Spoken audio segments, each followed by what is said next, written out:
Assalamu alaikum, hello and welcome. Epomaker had sent me 3 keyboards a few days ago.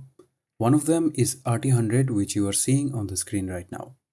This is a full-sized mechanical keyboard with a compact layout, MDA profile keycaps, good quality switches and a unique screen.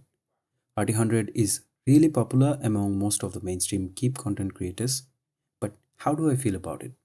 I have been using it for half a month now and created this review to go through what's good and what could be improved with the keyboard.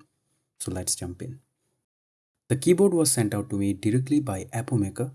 Right now the price of the keyboard starts from 105 US dollars, which you can buy directly from their website. The link will be in the description as always.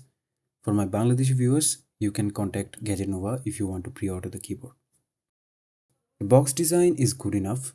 At the front you can see a sketch of the keyboard and at the back the specs. Opening the box you get the keyboard and the user manual and an instruction for the screen. Inside the accessories compartment you will find a very good quality premium looking Type-C cable that is sold separately on Epomaker's website for 10 US dollars. Extra keycaps for Mac mode and finally the add-on mini TV screen about which we will talk later in this video. The keyboard comes with a dust cover as well to protect the keyboard from dust. They do an okay job at it. Because they are not heavy, some dust might find its way inside the cover, but it is still better than no dust cover, so including it in the box must be appreciated. The RT100 is a fully plastic built keyboard which is almost 1 kilogram in weight. A little lighter for a full-sized keyboard. The plastic quality of the keyboard is below average, I would say, for the price. The plastic used in the keyboard is not too thick or heavy, just regular ABS plastic, but there was no imperfections or faults in the board surface. The plastic has a little rough texture which feels nice to the hands. RT100 is a full-sized compact layout keyboard and the dimension of the keyboard is 397 by 147 by 30 mm if that matters to you. It does not take too much space in the desk, which is a good thing.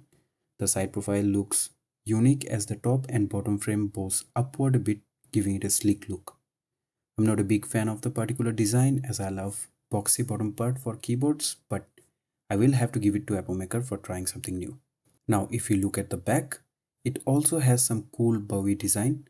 You will find the 5 rubber feet to hold the keyboard still and 2-stage riser feet at the back as well. There are 4 indicators at the front which follow: numpad locker, caps lock, Windows lock and a battery indicator which blinks red light if the keyboard is running out of battery. The keyboard has a retro theme going on for it, which I dig 100%. It has 4 more color variants: deep grey, pink, green and purple. Personally, I like the deep grey and the retro white which I have in my hands more than the other color variants. It also has 5 switch variants which you can see on the screen. Epomaker did send me some extra switches, so I will install them on this board to give you an idea how the other switch variants must sound. The keycaps are MDA profile, they're quite thick and add to the overall deep sound of the keyboard. In other words, it helps the board talk. The font matches with the overall aesthetic of the keyboard. Using smaller fonts below the step keys makes the keyboard look attractive in my opinion. It also adds character to the board. Without the extra text or design in the keycap, the keyboard would probably look pretty bland. The keycaps feel nice to the hand. However, I didn't find myself typing at the fastest speed using this particular keycap profile. The front of the keycap is a little wider than OEM and cherry profile keycaps. This millimeter of difference in dimension caused a lot of typos in my experience. But it is not a deal-breaking issue as you will get used to typing with it if you continue with the board for a few days. Also, you can change the keycaps if you do not like the profile, just like you can change the switches of this keyboard with any 3 or 5 pin mechanical switches. The PCB of the keyboard has Kale hot swap sockets installed so you can change the switches and get closer to your desired sound from the board. The PCB has a YC3121L microcontroller or MCU which indicates the PCB is made by JLC PCB. JLC PCB is one of the largest PCB manufacturers in the world.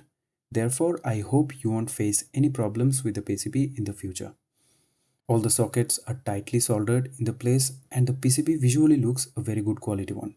The switch that I have chosen is the Gateron G Pro Yellow 1.0 switches. They are thocky AF. If deep sound is your thing, then this is the switch you must choose.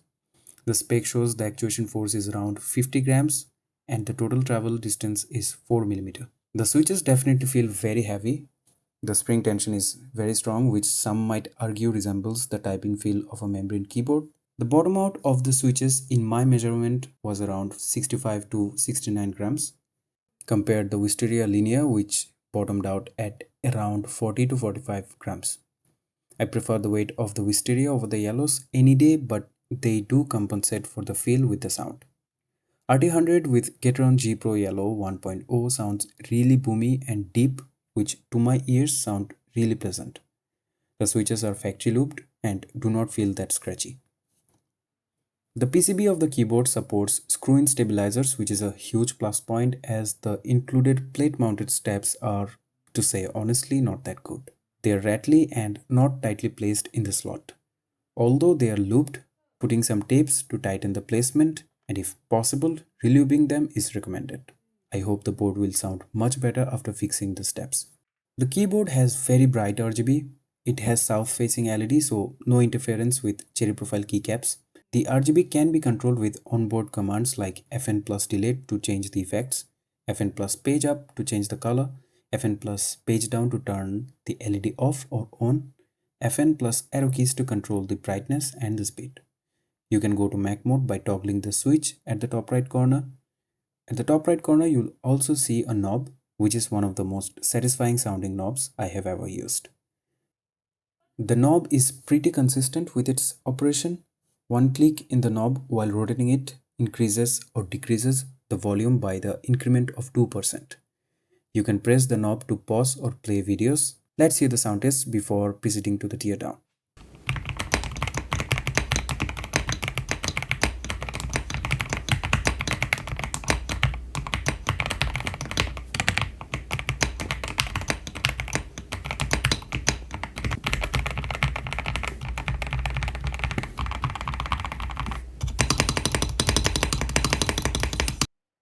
The keyboard is snap fit. You can pry the board open without any hassle of screws.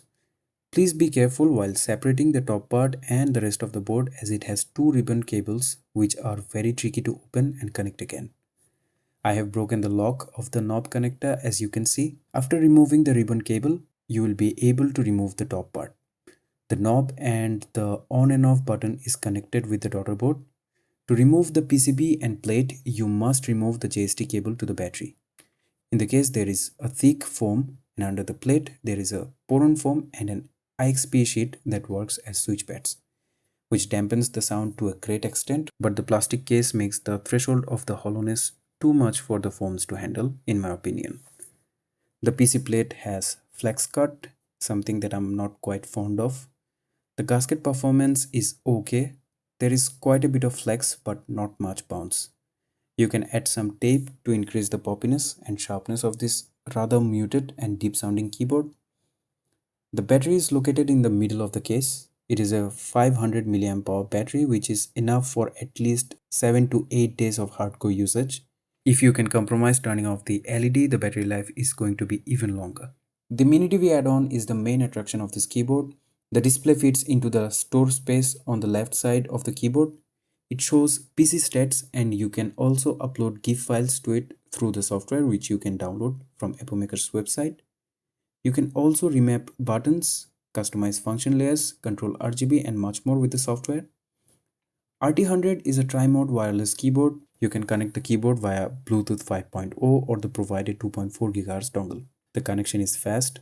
The polling rate in my test was 1000 Hz for wired and wireless 2.4 GHz connection.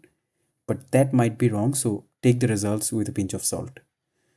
The latency in practice was not that bad. I played a few games with it and I did not feel any noticeable delay. I'm not good at fast-paced gaming, so keep a jar of salt around. The keyboard supports N-key rollover, so you can press long macros with ease. One good thing I have noticed that if it sleeps, it instantly wakes up with a key press, which after using the Monskick Ice 75 feels like a bliss. Now, do I recommend it? Yes, I do, but the price might be a bit over the value. I wish it was around 85 to 90 US dollars, but then again, it has premium quality accessories and a good quality PCB that ensures longevity, so that increases the price, I guess. If you like the look of it and you want a keyboard to last long, you can take it. It has a decent sound for the price, and every other aspect of the keyboard was good in my testing. Nothing to worry, I believe. So this was it. Hope you liked the video. See you next time, inshallah. Allah Hafiz.